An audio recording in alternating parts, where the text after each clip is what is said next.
Hi, welcome to First Try. And with me today is Doc Paulo Motita, our co-host. So, hey, First Try here today, we are the Filipino Martial Arts Hub for people, events, styles, and techniques. Last week, we featured Felix Guinabo and Mike Dorado, but today, we're going to go more in-depth with Ouido de Caburata as Grandmaster Felix Guinabo, Doc Pau, is going to show us the finer points of Ouido de Caburata. Okay. Again, once and for all, again, good morning, good day to our followers, to our viewers. Again, good morning, GM Bot. And of course, most of all, good morning world, or good day world again. So, again, it's another episode wherein I know some of our followers will enjoy again because Mhm. we have this so-called continuity of our guest because last time or last episodes our guest one of our guests here now is just showing us the what we call this the icing of the cake, but Yeah. we are now in this episode maybe he will show to us some of those special techniques Yeah. or special movements of the Oidi Caburata. Actually, we have already an introductory movements last time, but this Mhm. time it's another an in-depth, as you said, it's an in-depth analysis, in-depth, Mhm. shall we say, presentation. I mean, in the presentation of the beauty of the Oido di Caburata. So once and for all, before we continue, my partner, I just want to thank our sponsors, of course, for keep on sponsoring this our show, and of course, thank you to Gcash, to Tumandok, and of course, Seaoil and other sponsors. I cannot read some of them, but anyway, thank you very much for allowing us to show your for sponsoring this broadcasting. So again, thank you, and of course, before we continue, I will ask our viewers to give your comments, suggestions, or down below so that we can read or shout out, even shout out, of course, to our viewers. Just to put your message in the chat box so that we can read, and of course, ask or even answering some of your questions maybe if you have. Again, thank you very much. And this time again, I think everybody cannot wait now for our guest to show up more of his techniques, especially the specialization of these techniques, the Oido de Cabrata. Because partner, this skills, FMA skills, these techniques of Oido de Cabrata is a transformation from the Caburata itself, using the Caburata into a stick, and how the movements of the Caburata being transformed into sticks, because we know that the Caburata being used are somewhat like a what the materials in Flail. It's a the flail. Yeah. it's like a bell type, right? Mm. Yeah, it's a That plane. it's a plan, It, yeah. yeah. It's a plank Carpenter's of plane. using for being used by Carpenter. our carpenter. So Yes.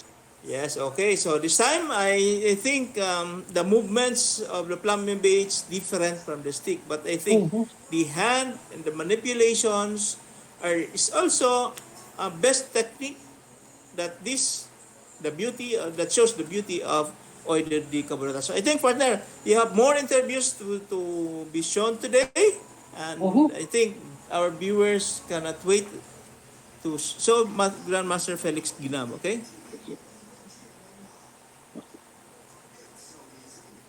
It's Hello again. Welcome to the sequel of Ouido di Caburata. The previous episode that we had was on Ouido di Caburata. In our previous episode, GM Felix Guinabo showed us the strikes and the power generation and the difference of Ouido di Caburata from other army styles. Here today, he will explain to us the mechanics of the individual strikes of Ouido de Caburata. Okay, sir, perhaps you can tell us about the strikes of Ouido de Caburata. So, ang Ouido de Caburata, ulain siya nga pagkalot, i-compare mo sa arnis nga ibang dito. Kaya ang standard niya arnis, ang normal nga strike, ang labo niya ga na siya. So this is the normal strike. Yeah, normal strike. Okay? Normal. So, kung masita Ouido, kung pwede dito sa katubang mo, ang kabot mo naga, With the curve siya. It moves in an arc. yeah. Okay, in an arc. Okay. At daw siya ni pitok. Pitok. Pitok. Okay. Kay nagalit ng Caburata sa flexible weapon, no? Mhm. So, flexible ang iris, ang whip, o kung sang flexible weapon, ang kapag ito kung tapay bugat, kung mo man kung ibastog mo siya, kapito ka. Pitok. Okay. Para makuha mo to ang iya nga, kabyo sa iya nga, bugat sang Caburata. So essentially, with the pitok, you try to mimic Oh. the moves of the Caburata. So he's trying to essentially copy the moves of the Caburata. And essentially, it goes around the stick of the opponent. But when you say it goes around, it doesn't curve, no. It stays with the stick of the opponent and goes around it. So that even if you try to remove your stick, you cannot move because his stick, no, the stick of the Ouido practitioner adheres to your stick. No, he doesn't move. Now all he does is move around so that essentially it goes behind your stick and hit you. But at the same time, you cannot hit him because he stops it here and he goes around. Okay? So that is with the top. And the other one is just the normal. Okay. Now, later on, you and Cyril will show us the different strikes of Ouido de Caburata. But I understand that you also practice the use of the whip. Yes. Okay, perhaps you would like to tell me about the whip. So, ang whip, nagaling man siya kay from the striking of Ouido de Caburata. So, from the flexible weapon, transfer to stick, tapos sa di Caburata style, then ako naman, discover ko naman ang whip. Whip. But the same siya nga application sa baston. And you are the one who make these whips? Yes, yeah. Can I see it? Okay. Okay, so I understand this is a whip, this is a tail of pagi. Maga, ito pagi. Stingray tail. Stingray tail. Okay, so this is a stingray tail. Okay, so it is calcified. It's very bony, no, but it's flexible. Very flexible. So essentially, the stingray tail and the Caburata, they move in the same way. Okay, so later on,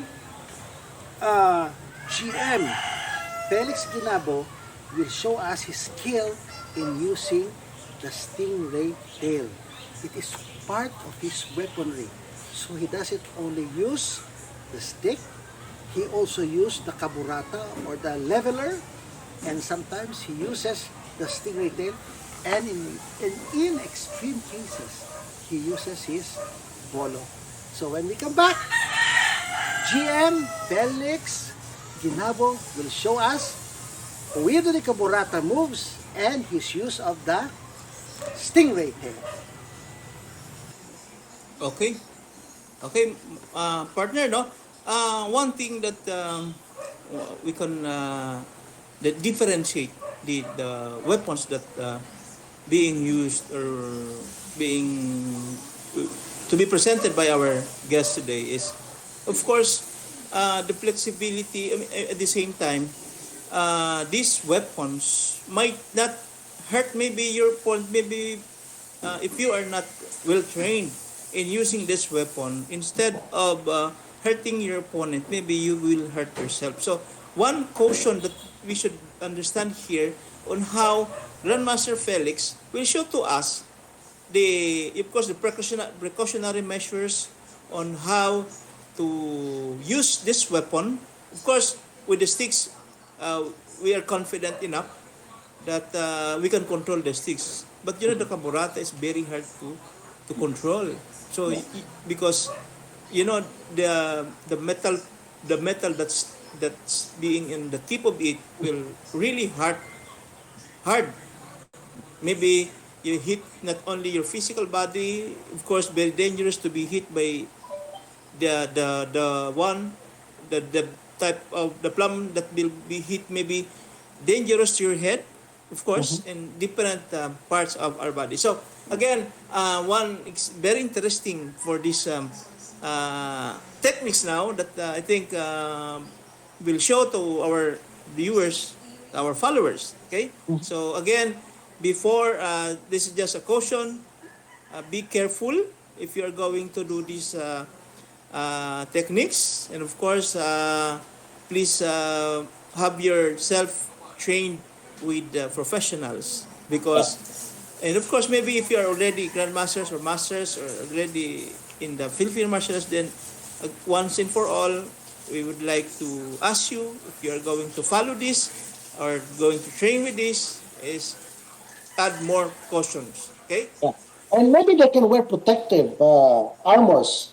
Correct. Because, yeah, Correct. in order to soften the, especially I think, Doctor, if I were to practice these styles, I would recommend wearing our armor, our Yes. headgear, Headgears. because Yeah. it's really very possible that you will get hit, especially on the Yes. return of the weapon. Correct. Correct. But Doctor, what thing I noticed about this traditional martial artist here in Negros is, this they still practice various weapons in their systems. Correct. Yeah, they still So, use the weaponry, the stick, the whip, the flail, and the bolo. But then correct. again, as you said, very important uh, is safety. Safety should be paramount Yes. in the practice of Correct. tennis. So, that's why I'm warning or giving cautions, giving warning to Mm-hmm. our practitioners that maybe if even us, if you do this the training with this, at least somebody was with us to be for emergency purposes Supervise. maybe, yeah. Of course, I do practice also. I also practice live blades. I practice this, but sometimes I do it because for the many years experience in Filipino martial arts. Yeah. That helps you, man. Okay, Okay. As a so word of caution, Dr. These people that we're showing here, they are already masters.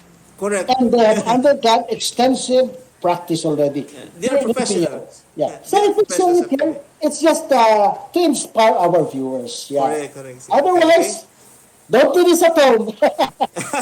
Okay, okay. So, Okay. especially if some of our viewers are kids, right?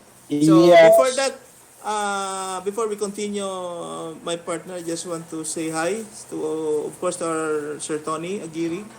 And of course, Sir Mike Dorado watching from Cabangcalan City. Shout out to bro Ike Bella Flores, my friend. Keep on watching us. You were next in the you will be next. Of course, Manuel is watching. Sir Tony excited. Romel Revilla, Renel, Rodeo Marlon, Bernardino. And of course, thank you very much, Sir Tony, for giving us an Ouido is a dangerous combat art. Correct. Dangerous not only to your opponent, but to yourself. Without Okay? supervision. Yeah. Yeah. So, Okay. I, I think, Dr. Let's proceed now. I think in our next video, GM Guinabo is going to tell us about the finer points of Ouido de Caburata. okay, yeah, it's very exciting. We will show you the basic strike of Ouido, the Caburata. So first, let us see formal without ito, normal strike. One, two, three, and four.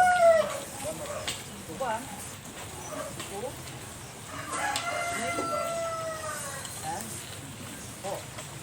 Next, with ito. How to bend our arm. One, and two, three, and four. One more. So one, two, three, four. Number four, three, two, and one. Next is the four basic defense. for strike. The pagawa ang tabog. In every defense, we have to strike. Okay? No? Number 2. Number 3. Number 4. Make it trancada.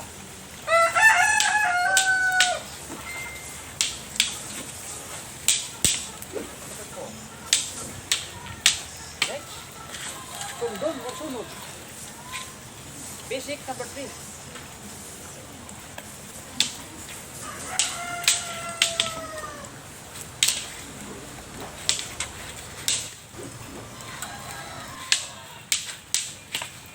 Next one is Afghan. Abot.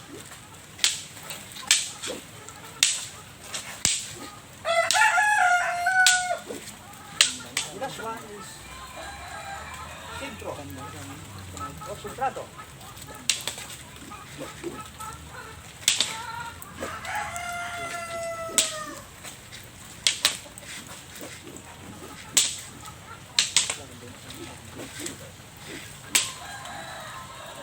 Review ka 1 to 5. Speed. Sabot ka sa trangkadoble.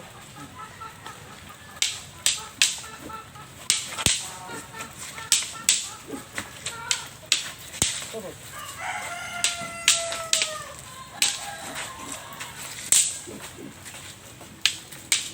Apo.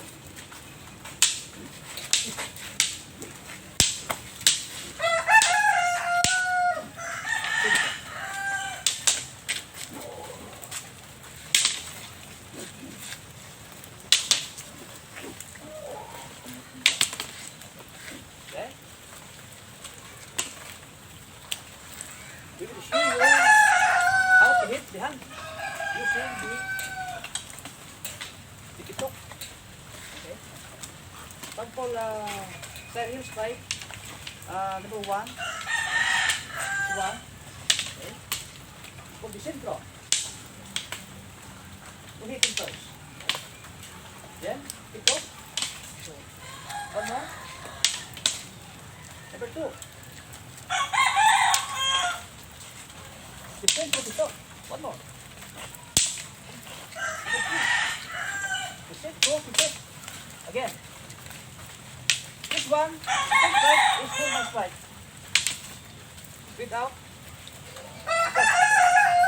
So, only defense. But when you apply the pitok, you can hit the other opponent. Number 4. Centro. To hit him. With pitok, we can hit the arm.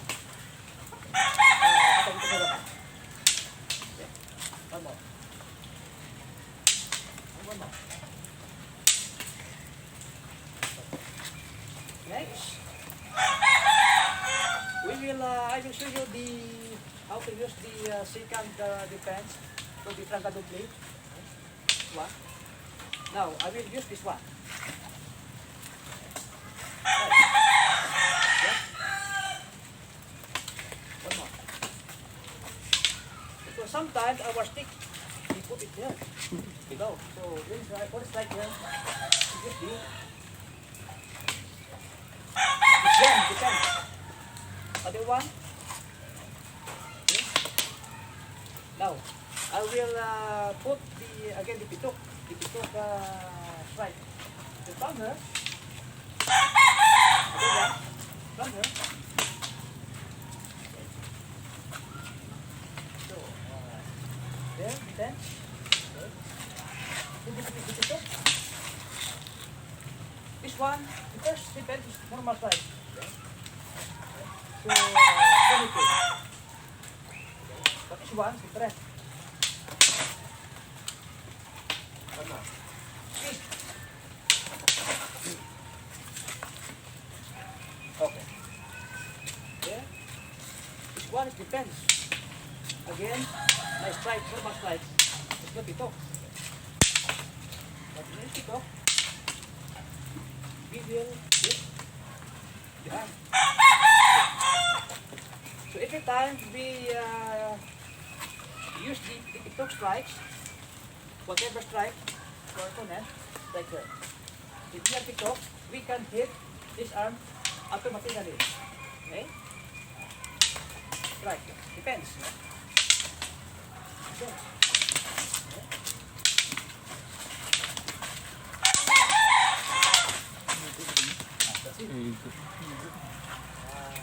That is the power of pitok. So pitok is very, what we call very painful. My teacher called that during early years, sinamak. Sinamak. Okay? Diba? So Cyril,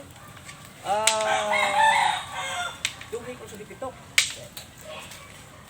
Yeah? Then I give force. Okay, no pitok. What happened? Okay, I give the pitok. Very clear. So in the middle of the Caburata, kung isang putang dito, pitok is very important. Because we can hit our opponent with his defense. We can hit the hand, the arm, then the head, hit the hand, shoulder, head.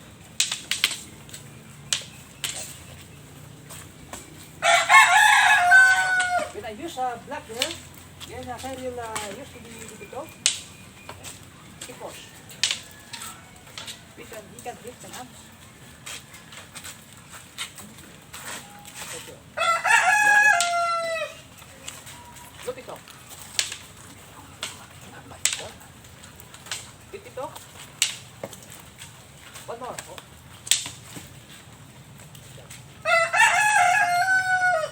It looks very important. Like this one, when I strike, Sahil, oh no, wait, it up. Basic strike. Oh.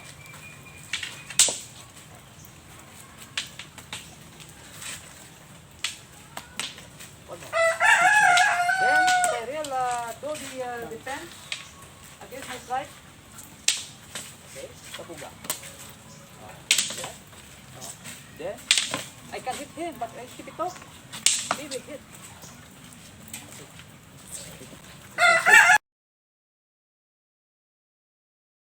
You see, Doc Pao, if you notice, what's unique with Ouido de Caburata is when they block and hit at the same time. Correct. Actually, Doc Pao, what we just saw, they were still doing it in slow-mo. Correct. Now, but if they're doing it in real time, you cannot see that pitok. You will just see one swinging movement. Yes. But you will know if it works because you can hear two taps on the sticks. Tap, tap, tap. It goes like that. Usually, the first tap is the stick hitting the stick. The second tap is the stick hitting the hand. Yes. And that is the distinct move.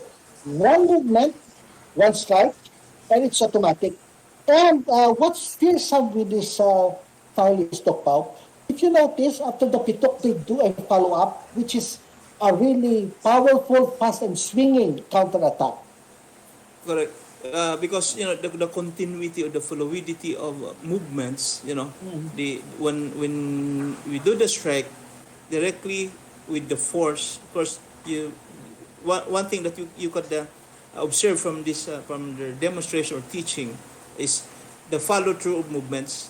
See, the follow through movements, let the stick flow as he moves. Likewise, the follow up, it's the follow up palos eh. So meaning, as you said earlier, the hit is not only hitting one area, but sometimes hit not only the intention is just to block, not just to block, but of course it's actually a block strike. Can call it a block strike because if you block their strikes, and if you are not cautious enough, of course you will be hit by the real objective. Why? Because Caburata is really the weapon is what's the weapon itself is as you convert it to the stick, the metal part of the Caburata is on the tip of the whip, right? And of Mm-hmm. course, in with the stick, of course, that's their objective. See, the objective is really to hit you with the point or the tip of the stick. So I think that's the methods or manner how the Caburata are being practiced and being used for combat. Okay, so Another point though, one thing that I noticed, if you notice how they were exchanging blows, they were yes, stationary. yeah, And I think the hitting technique of the Kaburata is when they take a step. correct. Once they take a step, it's not only the hand that gets hit. They can hit the head, they can hit the shoulder, or they can hit the body. But Correct. usually, in Irish, especially if the strike is very strong, your focus will be on the stick, and you don't usually see the feet moving forward. Yeah, When that's footworks. It's very important. Yeah. in, Yes. and in our next video, Dr. Pao, this is very nice because Grandmaster Guinabo is going to show us this time using the whip. It's kind of Ah, scary though. yes, Just yes. just a warning, The Doctor, for our yeah, viewers, it's another especially the warning children. Yeah. because in as we believe that especially in the Filipinos, this web that there's that Grandmaster Guinabo will be shown to us is a kind of the tale of steering it, right? Stingray. Okay. Okay, so again, my friends, my viewers, do watch, join us in watching, and of course, learning from Grandmaster Felix Ganabo.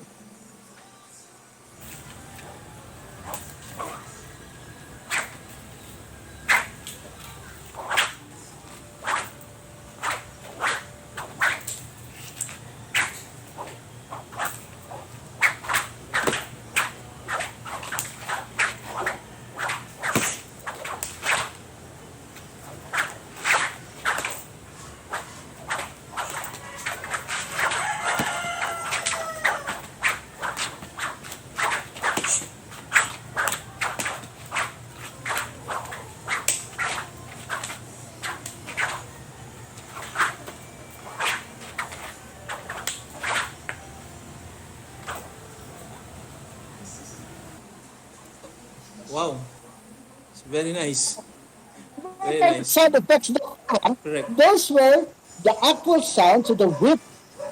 correct. Yeah, it was really scary, Doctor. And Doctor, one thing I noticed when GM Genabo was doing it, I cannot see where the whip was going. Because I can the only speed, step. because of the speed, yeah, Yeah. because of the speed, and of course, it's like since the flexibility of the whip. Sometimes, if you are not, that's the warning that I have. Both of us are giving to our viewers to take cautious because the tail of the stingray, once you hit, because the texture itself, the textures may be hurt or maybe damage your skin. Mm-hmm. Basically, this kind of weapon is very hard. Actually, in some cases, they're being used, as they believe, it's a Filipino belief, can be used for others, not only to human, but of course for this black. We call it aswang, can be used for And aswang, and so on and so on. Yeah. Okay? Uh, so maybe, yes, it's both for the normal and the supernatural administrators. correct. In Yeah. in a partner, when we show how Grandmaster Felix are doing, there's no only the weapon change, only the Yeah. weapon change, and of course you see how flexible the whip he's showing, and of course the stick that they're doing. It's two different weapons, Mm-hmm. but their movements, their style, especially the ducking. Grandmaster Felix is doing the ducking. Why? Mm-hmm. It's not actually it's just doing the art, but it's actually a technique for you not to be hit by your own weapon. Yeah. Okay? And he So uses a lot of hip movements. yeah, Very, footworks. very, yeah. The hip movements, I think, helps in the generation of power. Correct. That's why it's really very strong. Oh, by the way, Doc Pao, I tried the whip. I got hit You in the try? back.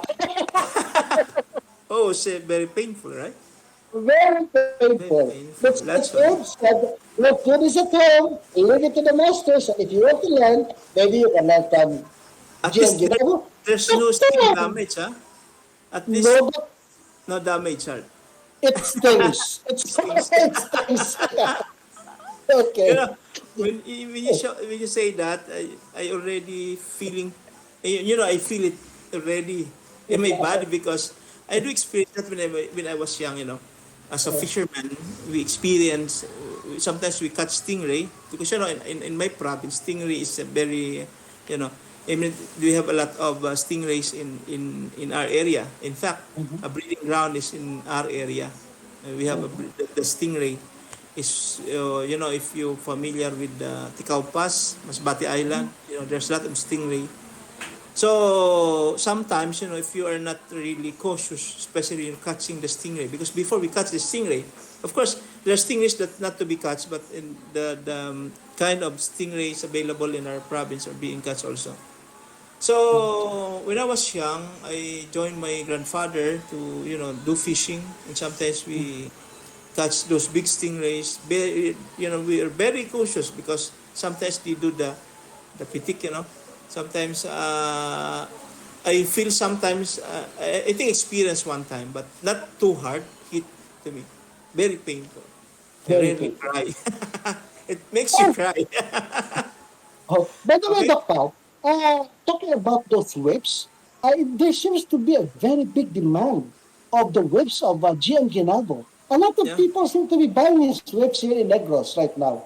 Ah, okay. So Good. maybe there is a resurgence of the use of the whip. I hope for artistic purposes only. Correct, correct. Yeah, yeah. So anyway, Okay. let's promote the Ouido and the use of the whip for artistic purposes only. Purposes only. That's very Yes, just shown. yeah, Okay.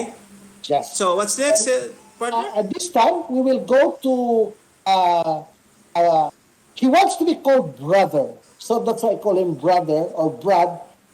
Jun Mark Aram. He is the scion of the um, Douglas style of our niece. But Oh, by it's the another way, style. before we proceed, Doctor, I just want to say that the Douglas style is very blade based. Ah, okay. It's I kind think of scary. okay. Okay, with that, and this time we will show John Mark Aram of the Douglas style Arnis. Okay. So again, partner, I just want to shout out or to watch those who send the messages before we continue with our uh, guest. Of course, Mhm, John Mark Salazar Aram is here mhm. watching. Of course, shout out to members of Negros Bust Most Adores. Pugay po, Yes, Joel Madrona. Joel Madrona.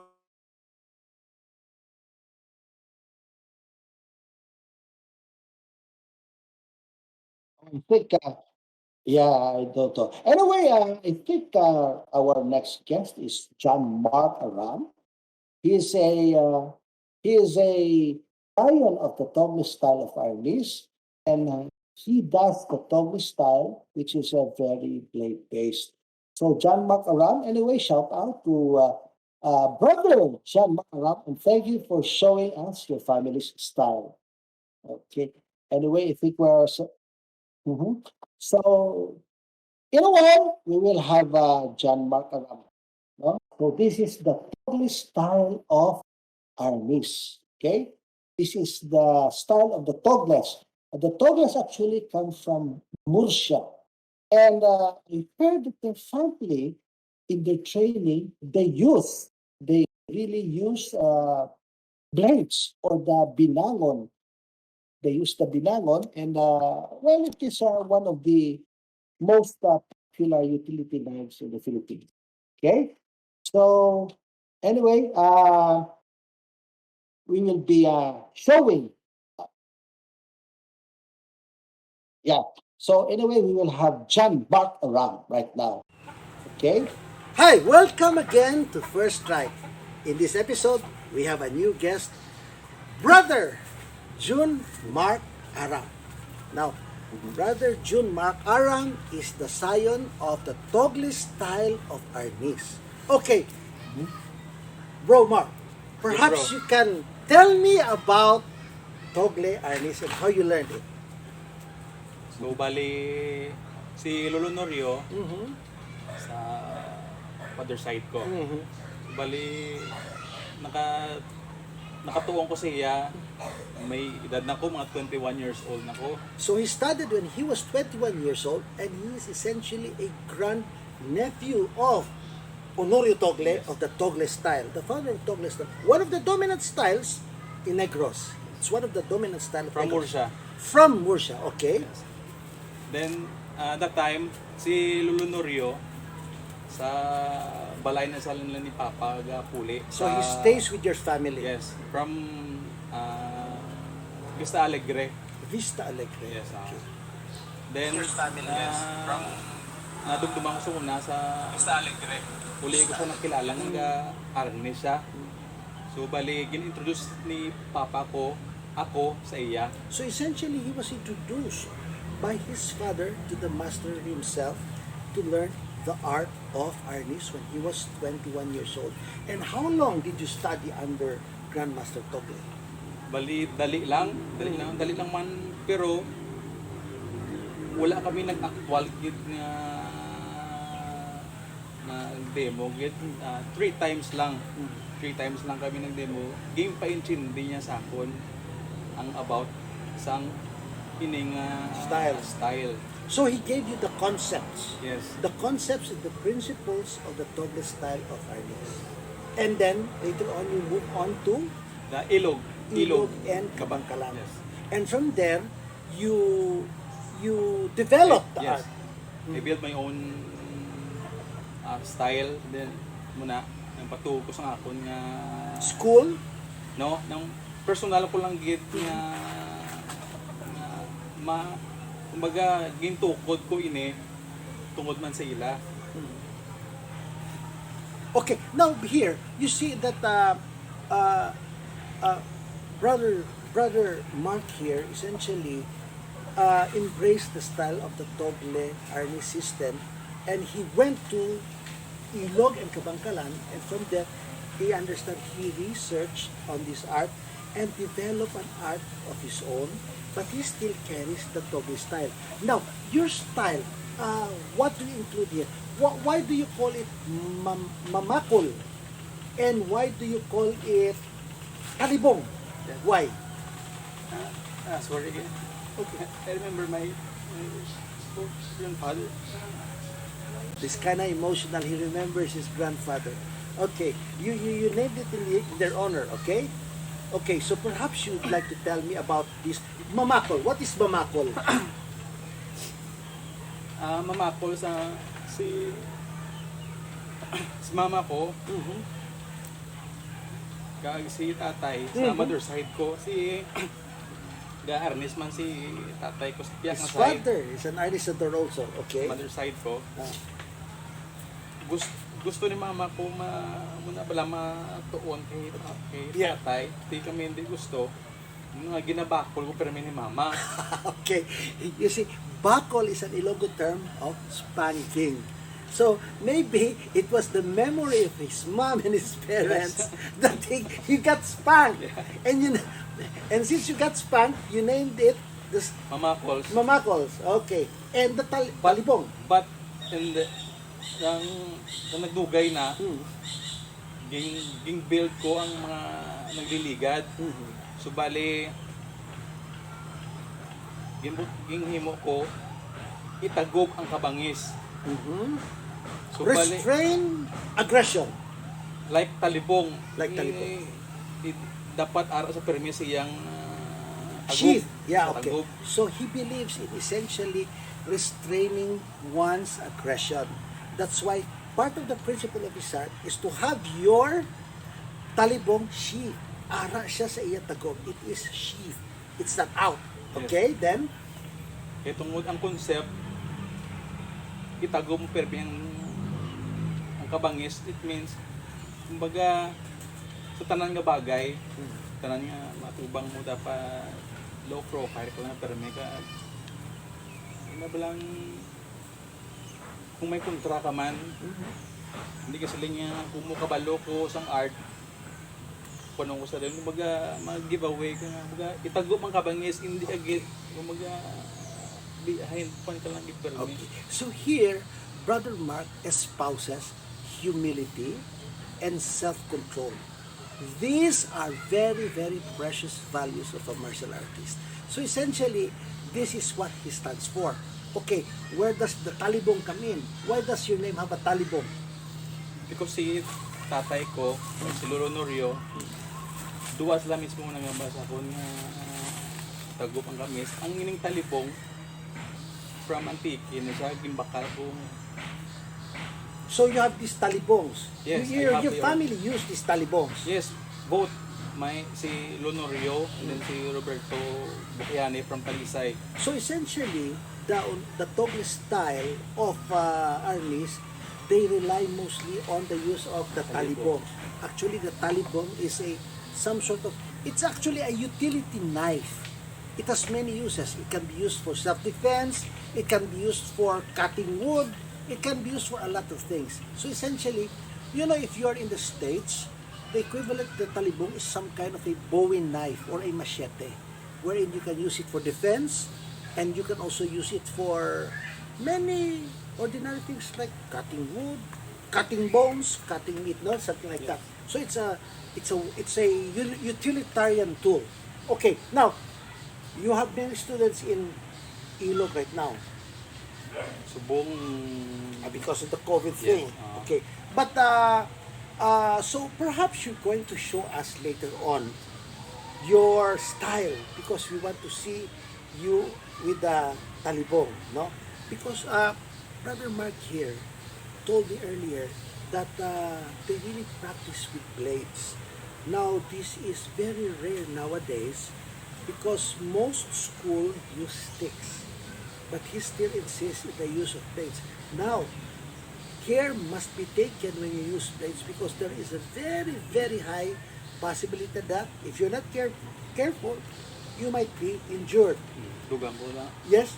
Si Lonorio, nagtudlo sa akon not only a stick but a real blade. Pang kami, ginatudlo sa akon is blade. Ako nagawiat ko sang stick, siya blade. Actually may pilas ko tungod sa iya. Oh, he wants to point out that when he was learning under the master Honorio Togle, the master was using blade, Blade. and he was using stick. Stick. And during one of their lessons, you were wounded. Where? In the face. Yes. I have a scar. Oh my God, he has a scar to show for it. He was wounded. So anyway, ladies and gentlemen, let's just talk about the art. That's how it is, and that's how we will show it, and that's how he will demonstrate it to us later on. Okay? Siguro, by now, excuse me, you've already found ways to teach it in a safer way. But perhaps later on, when we come back, you show us about your... I have Yes, one. okay. Lolo Norio Tugle told me always nga sa pagkipag-away, ang skill ara na. Ang importante, buong loob mo, kumbaga kasi ano mo kasagad, ano mo ka mayo, kung pigaw ang imong tughan sa mga nervyoso ka, dapat magkipag-away ka, matibay kung ano na, sundon mo, kumbaga ara ka sa waiting shed, gaulan, kaya mapuli ka, hindi ka magpuli, kaya tungkol yung gaulan, ano yung mo, Sideways. sulayon mo na lang, doon mo na pala. So here, okay, earlier, Bro Mark said that they espouse peace. But their art also believe that resolve or courage is innate in everybody. And that everybody has courage. And in a fight, what is most important is the resolve. The resolve to finish whatever it is you're doing, whether it's good or whether it is necessary, you really have to do something about it. Okay? So those are the principles of the Togle style of Arnis, and we are going to have Brother Mark to show us the Talibong style of the Togle system. Okay. So, again, partners, another skills, another technique, another Filipino styles that we're showing. as you said, this is more on blade now, right? So one thing that it's very common in that but Visayas area, that the so-called talibong. Partner, I just want to share in my province. We have that so-called talibong. The difference between talibong to the blade weapons that you're using for farming is that talibong, it's like a somewhat very thin type of blade that was being inserted to some like a stick type.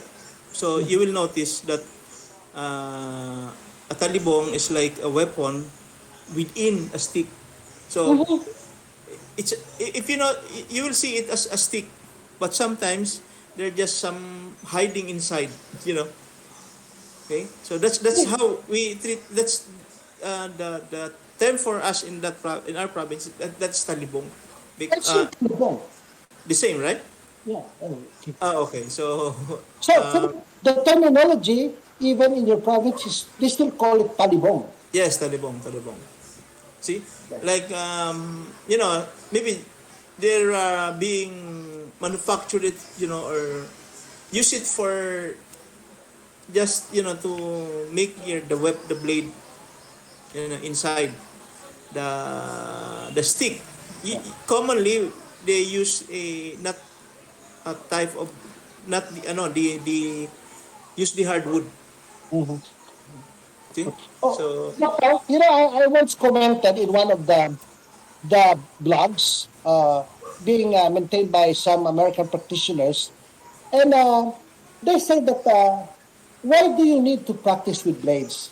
And I reminded him, I reminded him, especially in neck growth right now, during the milling season when it's sugarcane time, can really see a lot of people with talibongs and binangons on their sides correct. because it's a utility knife. And Yes, during the harvesting of the sugarcane, one of the most popular tools are the machete and the panabas. panabas, yeah, Yes, the panabas. every group of cane cutters have a panabas, Okay, and it's a very so strong weapon. So that's why when you go, especially here, I don't know in your place, but here in Negros, especially during milling season, you can see a lot of people still having blades on their sides, yes, of especially course. in the rural areas.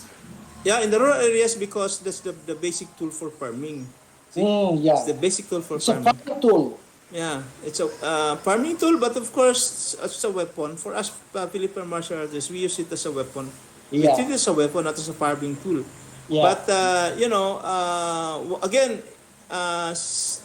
what our guest says, that they usually train the actual blade. Of course, Yeah. that's another story in training, because for us, for those who are really being here in Philippine martials for a long time, of course, we started training our students using the stick itself first, Yes. as safety purposes. Yes. But as you go along with, if you already internalize with the system, Mm. then comes the actual practice of the weapon. Mm.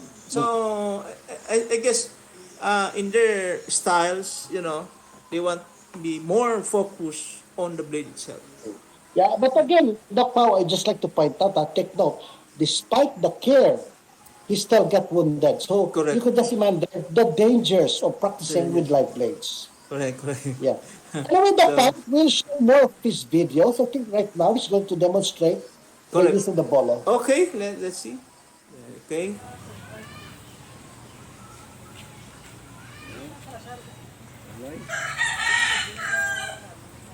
Yes.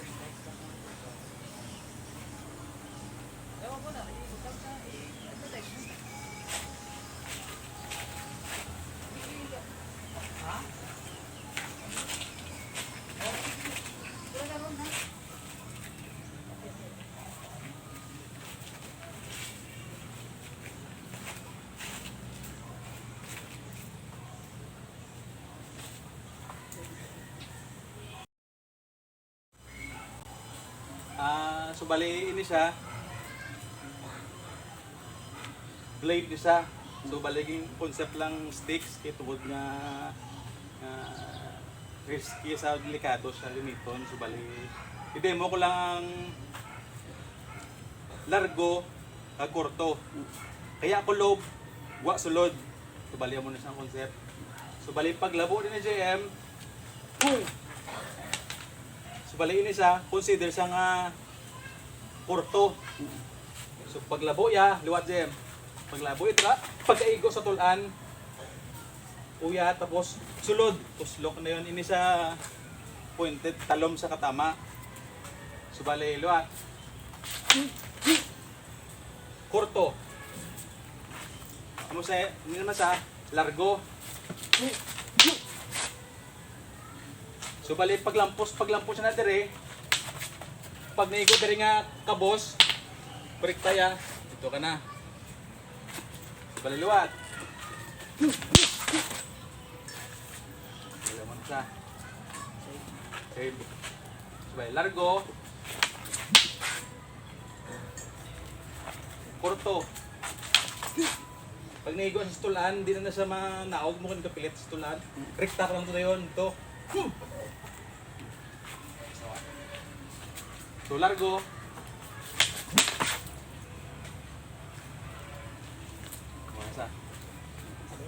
That, okay.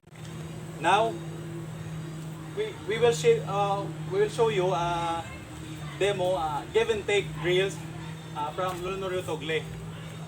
Okay.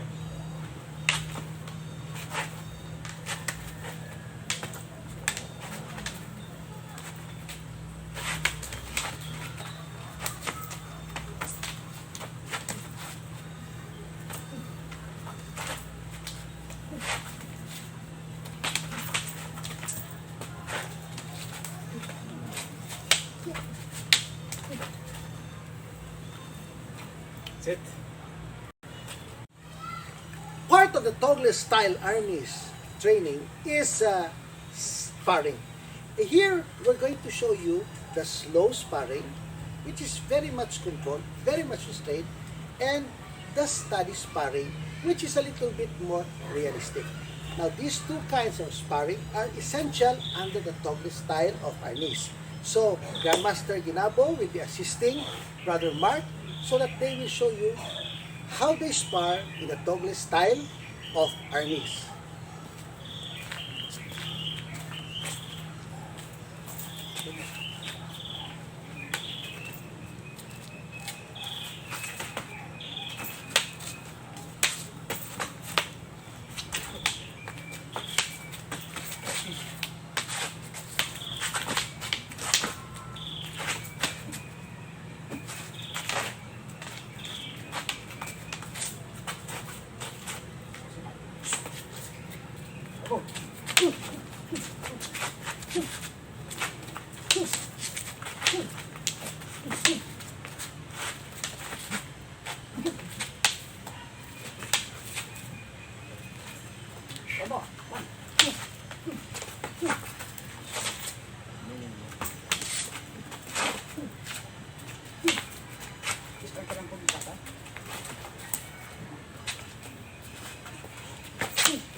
Wala.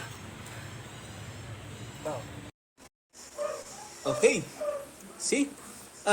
Again, it's another very, excellent movements.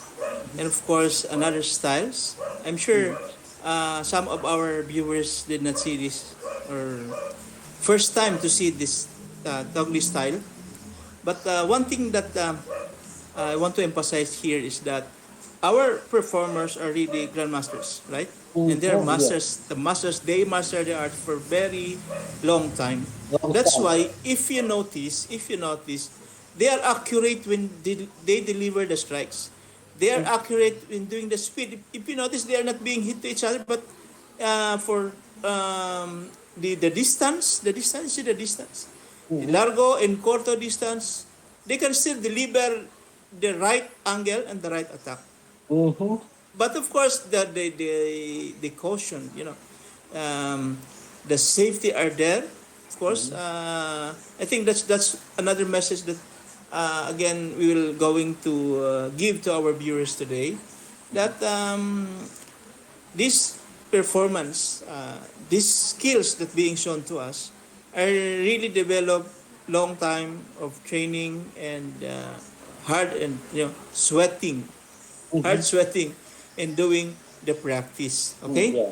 so again, in today's episode, it's another exciting, it's another learning episode for our viewers. But before we continue, my friend, of course, we have to do shout out with uh, our friends who are continuously following us. Of course, Jun Mark Aram is very good in using talibong, said Sir Tony. Jun Mark Aram, Sir Mike Dorado says, of course, Sir Joel Madron has keep watching, and again, Sir Tony said he's an excellent talibong performer. So, partner, Yeah. of course, with this episode now, I meet these people when I go before the pandemic. I usually met them in some gatherings, but hard time to I only see them doing demonstrations. Of course, their events I've been there, but seldom to have a one-on-one training with them.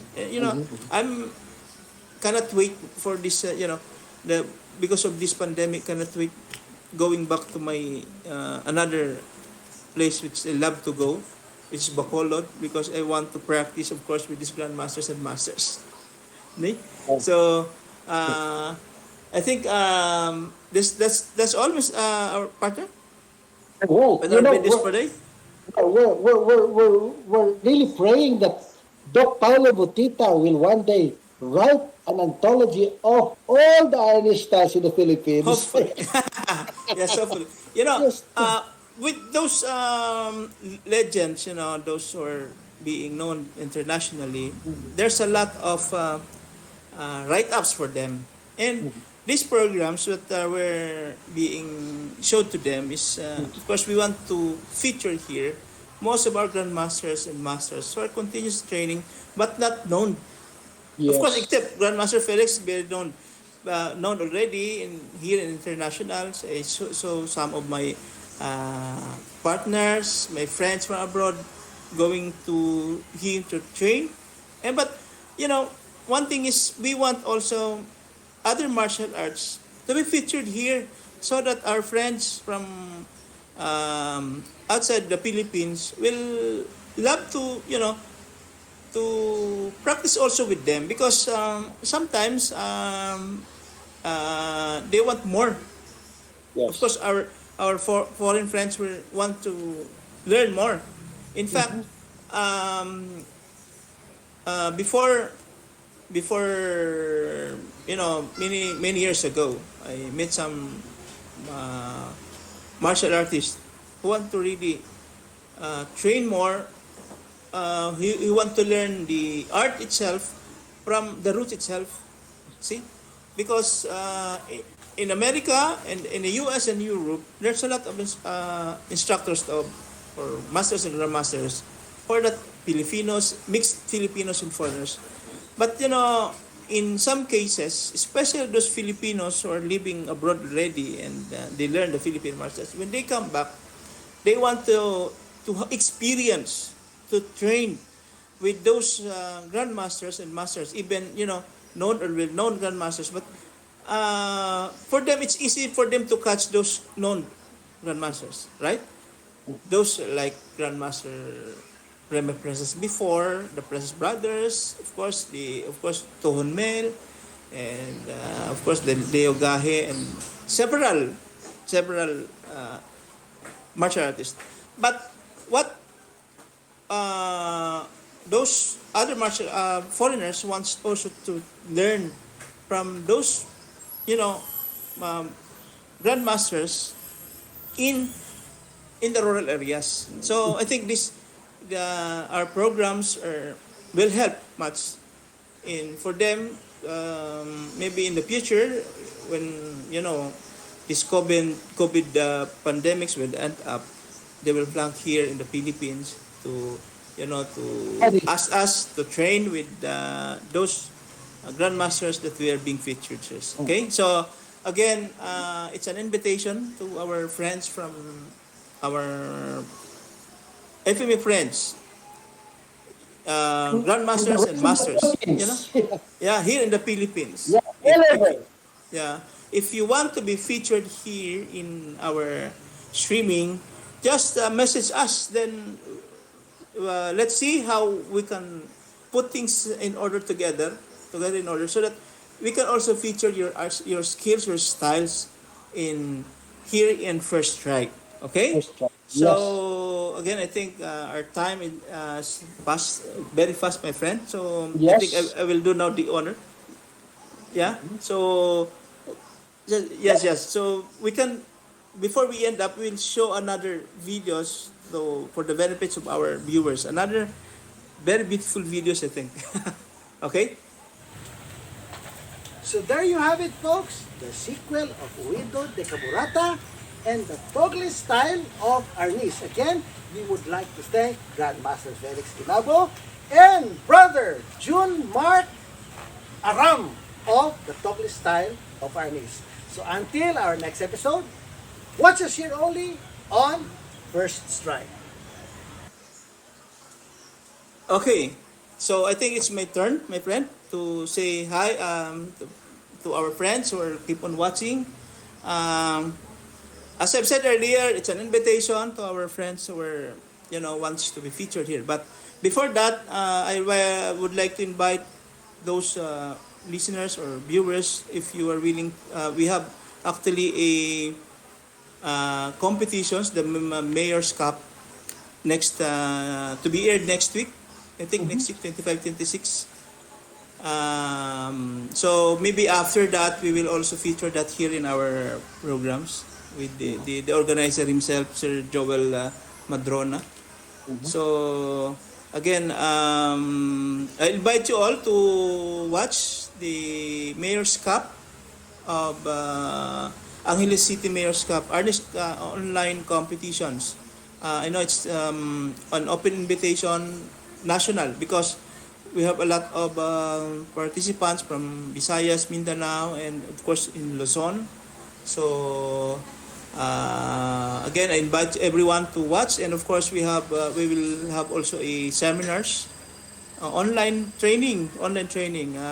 You can contact directly to Sir Joel Madrona, or you can message me so that I can also give you the contact numbers and contact details of Sir Joel Madrona, if you are willing to join the online training for Arnis. So it's exciting again, and again, thank you very much to our uh, our staff in production, Ems and Paul, Jazz, and all of our listeners, of course, our viewers and our sponsors. Thank you very much.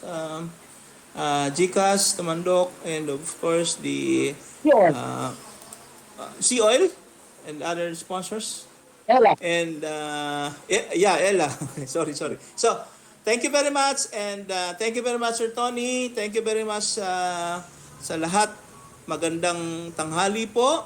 At muli, iniinyayahan namin kayo. We're inviting you all to watch again our next episode next week.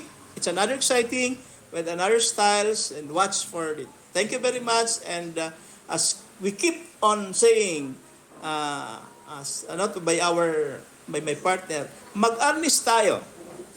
Okay. Yes. So until next week again, we would like to invite all Filipino martial arts in the Philippines. Please join us here on First Strike so that we can showcase your art. You showcase your art. So until next week, bye-bye and mag-arnis tayo. Bye, Doctor.